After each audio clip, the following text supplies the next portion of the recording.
না না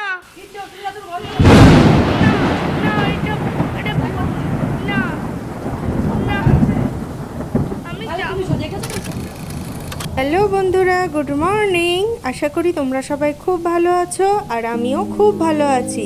তো আজ কিন্তু কোনো ব্লগ ভিডিও আমি তোমাদের সাথে শেয়ার করছি না।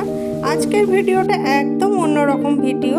আশা করি তোমাদের খুব ভালো লাগবে। একটু নতুন রকমের ভিডিও আমি আজকে তোমাদের জন্য নিয়ে আসলাম। আজ রাত্রিবেলা আমার মেয়ের হঠাৎ ইচ্ছা হয় ওর ঠাম্মার কাছে একটা গল্প শোনার। তো ওর ঠাম্মাকে বারবার বলতে থাকে যে মাম্মাম একটা গল্প বলো না। আমার মেয়ে ওর ঠাম্মাকে মাম্মাম বলে ডাকে। তো ওর আবদারে ওর ঠাম্মা ওর সাথে একটা গল্প করে। তো সেই গল্পটা কী ছিল তোমরা শোনো, আর সেই গল্পটা শুনতে শুনতে শেষ পর্যন্ত কী পরিণতি হলো সেটাও তোমরা দেখো। আচ্ছা ঠিক আছে, আমি বলছি শুনো। টিমটা তো মাছ ধরতে যেত ওই মতিঝিলে মাছ ধরতে যেত। মানে বিশাল প্রকাণ্ড জঙ্গল ছিল। সেই জঙ্গলের মধ্যে টিমটাতে একটা পুকুর ছিল। সেই পুকুরের মধ্যে বোচা কাকু আর আমার মেয়েকে ওর ঠাম্মা যে গল্পটা বলছে, চলো সংক্ষিপ্ত আকারে তোমাদের সেই গল্পটা আমি একটু শোনাই। এই গল্পটা হলো এখন থেকে বহু বছর আগে ঘটে যাওয়া একটা ঘটনা। এখন থেকে প্রায় 30-35 বছর আগে আমরা এখন যেখানটায় বসবাস করি তার আশেপাশে ছিল গভীর জঙ্গল, এবং এখানে বসত বাড়ির সংখ্যাও ছিল হাতে গোনা। মাত্র 5 থেকে 6টা বাড়ি সেই সময় এখানে ছিল। আর এখানকার যে পুকুরগুলো ছিল সেই পুকুরগুলোও ছিল জঙ্গলে ঘেরা। আমার দাদা শ্বশুর ছিলেন অত্যন্ত সাহসী মানুষ। সে তার 2জন বন্ধুকে নিয়ে একদিন সেই গভীর জঙ্গলে ঘেরা পুকুরে যান মাছ ধরতে সক্ষম হলেও মাছ ধরার পরে তারা পড়েন বিপদে। তারা লক্ষ্য করেন মাছ ধরে যে পাত্রে তারা রাখছেন সেই পাত্র থেকে মাছগুলো ক্রমশ কমে যাচ্ছে, কিন্তু কোথায় যে মাছগুলো যাচ্ছে তারা কিছুতেই সেটা উদ্ধার করতে পারেন না।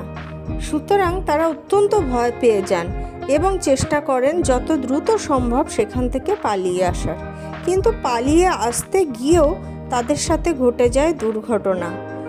আচমকা বাঁশের আঘাত এসে পড়ে তাদের পায়ে, এবং সেই বাঁশের আঘাতে তারা পড়ে যান মাটিতে, এবং কোনো রকমে প্রাণ হাতে করে নিয়ে সেখান থেকে পালিয়ে এসে যে যার বাড়িতে ফিরে গিয়েও কিন্তু রক্ষা পান না। বাড়িতে যাওয়ার পরে তাদের 3জনেরই আসে মারাত্মক জ্বর, এবং কিছুদিন বাদে জ্বর থেকে যখন সুস্থ হয়ে তারা পুনরায় বাইরে বেরোন, তখন তাদের অনুভব হতে লাগে কেউ যেন তাদের পিছু পিছু চলছে, এবং কোনো আষ্টে গন্ধ যেন তাদের নাকে লাগছে।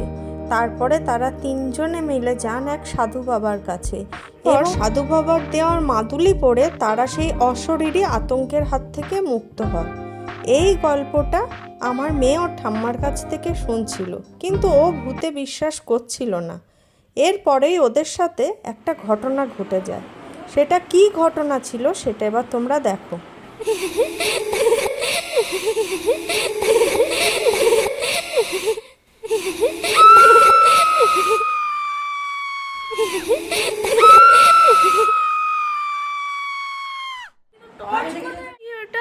দেখো, তুই বলছিলি না ভূত বিশ্বাস করি না, ওই যে ভূত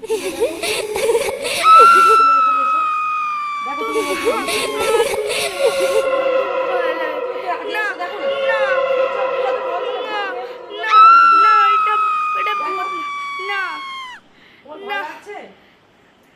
তুমি দেখেছো তো সত্যিকারের ভূত আছে?